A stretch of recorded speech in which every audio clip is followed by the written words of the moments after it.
tous les Israélites emmènent le coffre de l'Alliance à Jérusalem, avec des acclamations, des sonneries de cors et de trompettes, et la musique des cymbales, des harpes et des lyres.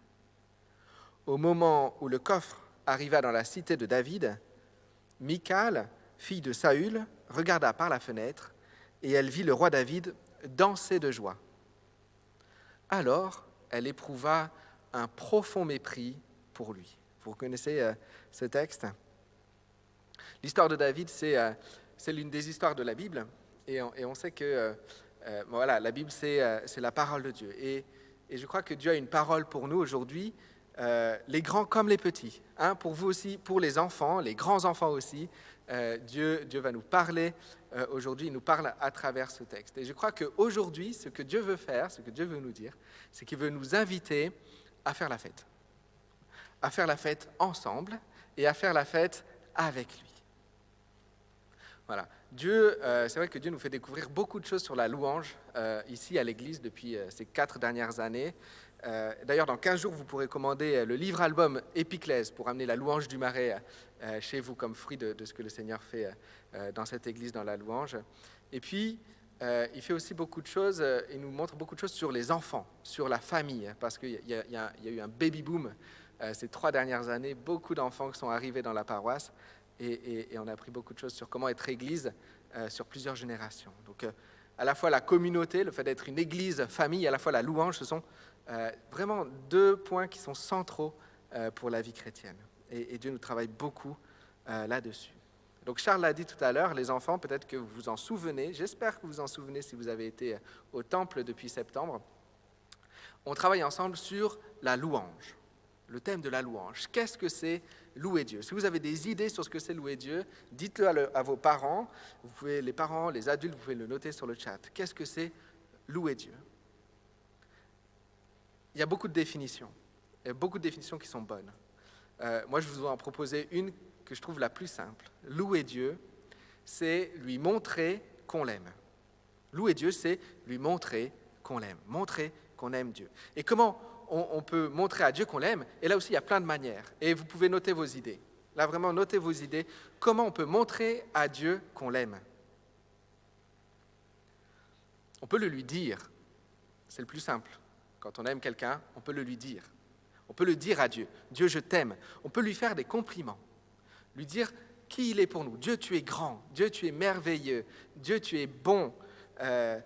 On peut parler de Dieu aux autres. Dire combien Dieu est bon, combien on aime Dieu à d'autres personnes. Qu'est-ce qu'on peut faire d'autre aussi ? On peut passer du temps avec lui.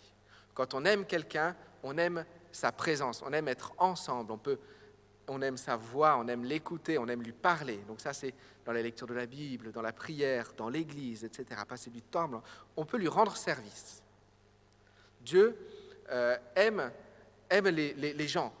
Et donc on peut aimer les gens au nom de Dieu. Et on rend service à Dieu quand on fait ça, quand on aide quelqu'un, quand on aime quelqu'un au nom de Jésus.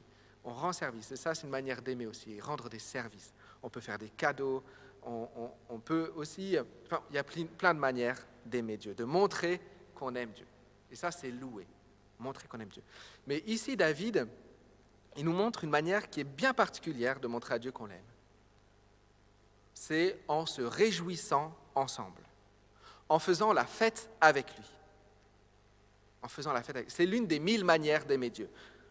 C'est pour ça, le thème aujourd'hui, c'est « Élève ta voix et loue l'Éternel ». Élève ta voix et loue l'Éternel. Donc aujourd'hui, on apprend 5 choses qui vont nous aider à faire la fête avec Dieu tous les jours à la maison ou ailleurs.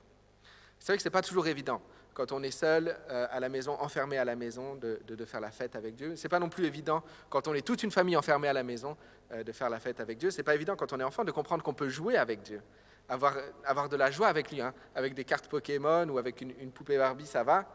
Avec une Nintendo Switch, encore mieux. Mais avec Dieu, on ne voit pas encore trop comment. Mais ça tombe bien, voilà. David, le roi David, vous ne le savez peut-être pas, mais il est connu comme étant le spécialiste de la louange. Hein, c'est lui le pro de la louange. Et aujourd'hui, il nous apprend à faire. Alors la première chose que je voudrais vous dire, je vais prendre...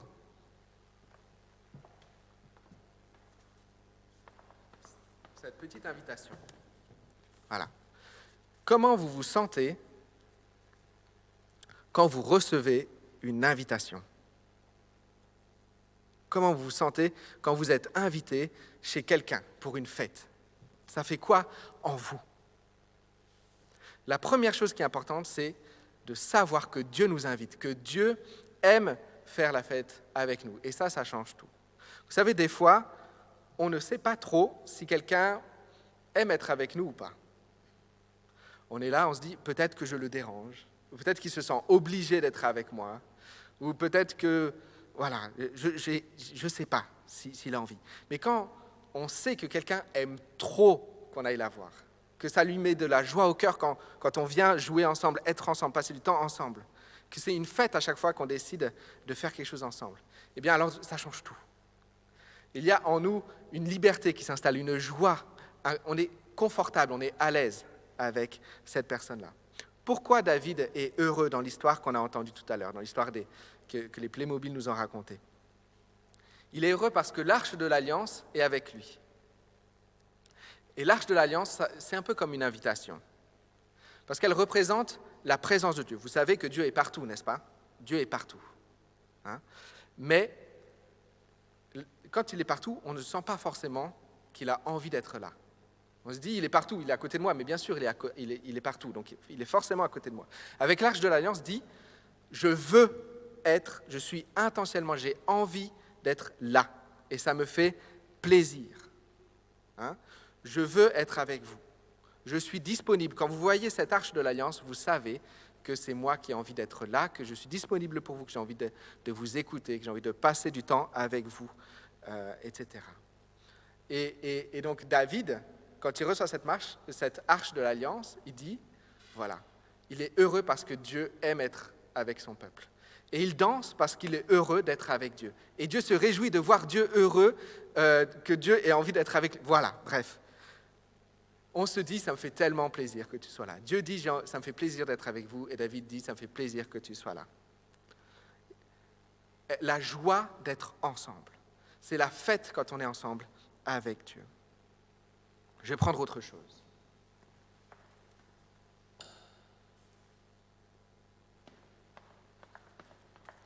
Je prends des bonbons. Pourquoi des bonbons? Parce que des bonbons, on voit souvent ça dans les fêtes d'enfants. Je ne sais pas si dans les fêtes dans lesquelles vous avez été, les anniversaires, etc., il y avait des bonbons. Mais moi, je sais que dans les fêtes dans lesquelles mes enfants vont, il y a toujours des bonbons, et tellement qu'ils ont mal au ventre. Pourquoi? Parce que Dieu aime faire la fête, et Dieu aime faire la fête avec les enfants en particulier. Dieu aime faire la fête avec les enfants, pas seulement les adultes aussi, mais avec les enfants, il aime particulièrement. Les fêtes d'anniversaire d'enfants, à votre avis, c'est plutôt calme ou plutôt bruyant? Calme ou bruyant? Je ne sais pas si vous avez remarqué, mais la louange de David, elle ressemble plus à une fête d'anniversaire d'enfants qu'à un culte des adultes le dimanche matin. Vous avez vu ça? Il y a de la danse, il y a de la musique, il y a des drôles de costumes, des gens qui font n'importe quoi, il y a de la nourriture partagée, et il y a même l'adulte raisonnable qui est fâché parce que ça fait trop de bêtises. La louange, ce n'est pas seulement pour les adultes, ce n'est pas seulement avec des mots d'adultes, ce n'est pas toujours calme, sage, profond. Ça peut être calme, sage, profond, bien sûr. Mais David nous montre aussi que c'est aussi une fête mouvementée, bruyante, une fête comme pourrait l'être une fête d'enfants. La louange se fait avec le corps, avec les émotions, la joie, le jeu, pour les adultes et pour les enfants. Les deux. Les adultes aussi peuvent jouer. Il y a une chose qui est particulière qu'on doit savoir aussi, c'est que Dieu aime en particulier la louange des enfants. Elle compte, elle doit exister. Je vous lis le psaume 8, verset 3, où David dit « C'est la voix des petits-enfants, c'est la voix des tout-petits que tu opposes à tes adversaires. » C'est la louange des enfants que Dieu choisit pour opposer à ses adversaires. Elle est comme un rempart que tu dresses pour réduire au silence tes ennemis les plus acharnés. La louange des enfants, elle est choisie par Dieu et elle est puissante parce qu'elle fait taire les adversaires. Elle fonctionne comme une muraille. Elle est puissante spirituellement. On a besoin de la louange des enfants. Donc les enfants doivent louer Dieu et ils louent Dieu souvent différemment que les adultes et c'est OK et c'est super. Je vais prendre autre chose.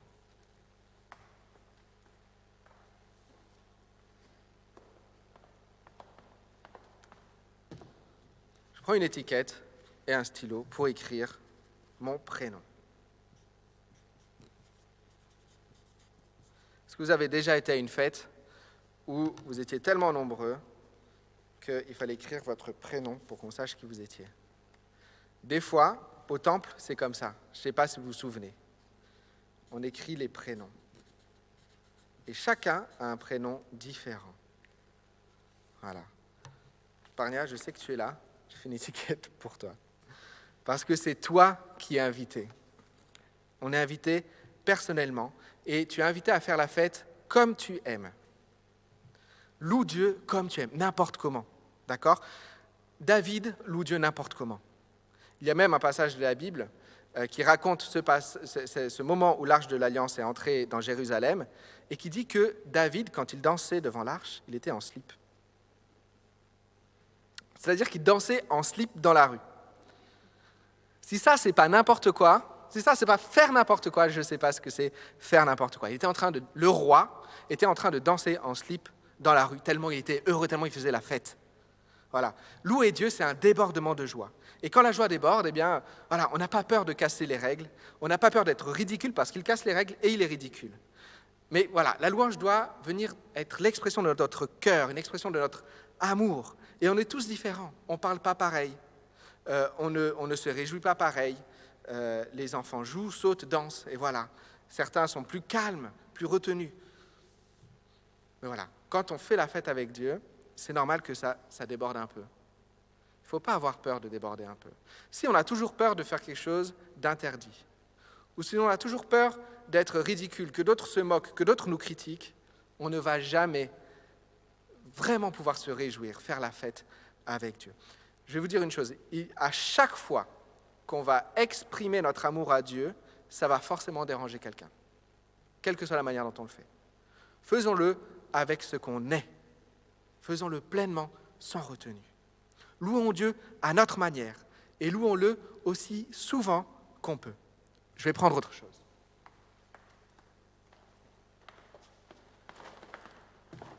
Je ne suis pas subventionné. Je prends des céréales. Pourquoi? Parce que les céréales, c'est un peu la fête de tous les matins. À la maison, en tout cas, c'est comme ça. Et je dis ça pour dire que cette invitation à faire la fête avec Dieu, elle est pour tous les jours. Des fois, on n'a pas envie de chanter à Dieu. Des fois, on n'a pas envie de se réjouir avec lui, de faire la fête avec lui, parce qu'on est fatigué, parce qu'on n'a pas le temps, parce qu'on est découragé, parce qu'on est fâché avec lui. Il y a plein de raisons.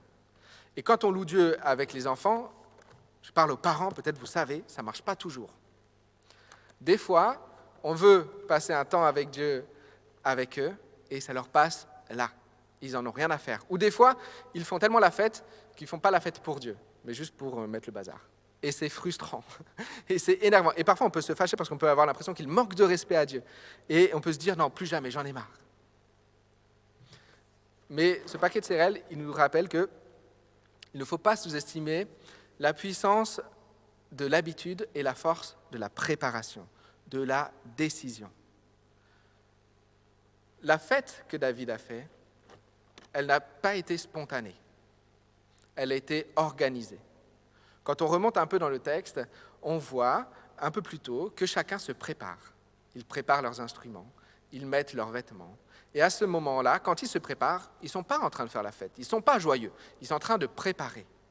Mais parce qu'ils ont préparé, après, ils ont commencé, et petit à petit, voilà, ils ont lancé la fête. Mais il y a un moment où on décide, on s'organise, on dit « je vais faire la fête » et on y va. Et parfois, il faut lancer la machine pour que ça parte. Voilà. Et puis, il y a aussi la force de l'habitude. C'est-à-dire, plus on fait la fête, mieux on fait la fête. Certains le savent pour de mauvaises raisons. Mais on sait faire la fête même dans des conditions difficiles aussi. Hein. Et du coup, plus on fait la fête avec Dieu, même dans des conditions difficiles, plus cette fête va illuminer nos journées, nos mois et nos années, etc. Donc, louer Dieu en faisant la fête avec lui, en se réjouissant avec lui, eh bien, ce n'est pas seulement spontané. Ça s'organise et ça se fait de manière régulière. Enfin, j'ai cherché le meilleur.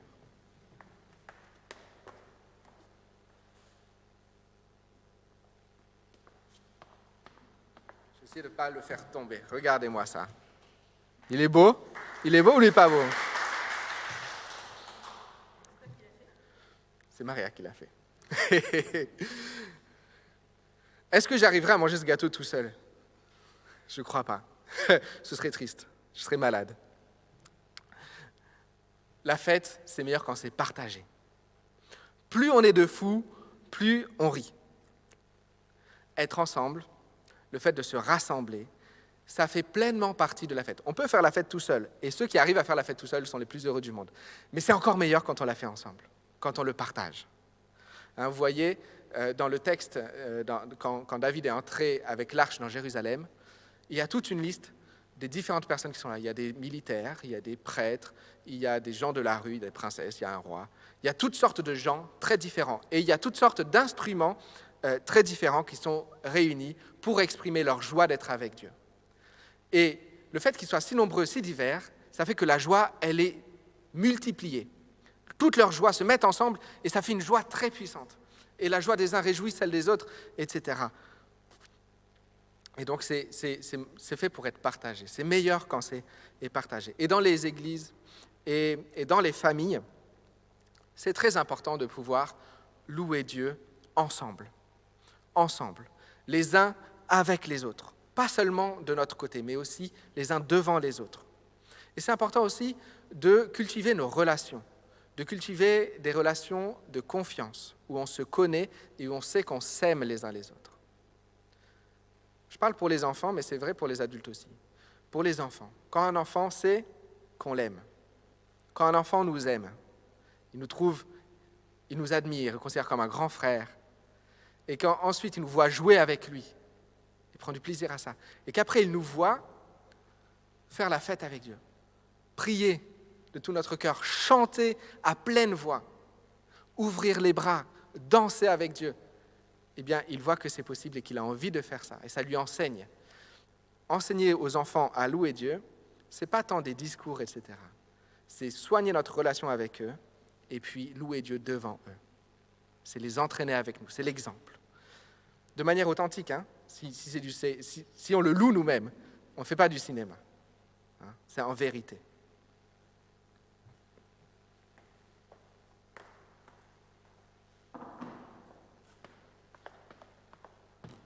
On partagera le gâteau après. Voilà. Montrer à Dieu qu'on l'aime, c'est plein de choses, mais c'est aussi faire la fête avec lui, se rassembler, chanter, utiliser son corps, être tellement joyeux qu'on en brise même quelques règles, être heureux parce qu'il est avec nous et partager cette joie-là. Alors peut-être que ce matin, vous ne savez pas vraiment si Dieu est avec vous là, dans votre maison, dans votre cœur. Peut-être que vous ne savez pas s'il est là ou pas. Et peut-être que ça ne vous rend pas forcément heureux. Vous n'avez jamais senti cette joie de la présence de Dieu. Je voudrais vous dire que c'est précisément pour vous, pour nous quand on se sent comme ça, que Jésus est venu. Jésus, c'est Dieu qui descend sur terre pour nous rejoindre. Il est mort et il est ressuscité pour nous dire « Je veux tellement être avec toi. Je veux tellement être la source de ta joie. Je veux te voir heureux et je veux te voir heureux à cause de moi. Que j'ai même donné ma vie pour que plus rien ne puisse nous empêcher d'être ensemble. Rien ne peut empêcher Jésus d'habiter dans ton corps, dans ton cœur, dans ta vie, parce qu'il est mort et ressuscité. Rien ne peut empêcher ça. Il envoie son esprit et peut-être que si tu es dans cette situation-là, de ne pas savoir s'il est là ou pas, ou de ne pas être rendu joyeux par cette présence-là, prie pour l'inviter dans ton cœur. Et écoute la joie, ressens sa présence, écoute la liberté, sens son amour en toi. Tu peux faire cette prière maintenant, on peut faire cette prière maintenant, si on veut. Si tu veux, je t'invite à te joindre à cette prière, à ouvrir les bras et à faire comme moi. Jésus, j'ai besoin de toi. J'ai besoin de la paix et de la joie qui vont avec ta présence. Merci parce que tu es mort et que tu es ressuscité et que je sais que tu m'aimes et que rien ne peut me séparer de toi. Maintenant, je t'invite, viens dans ma vie. Habite en moi.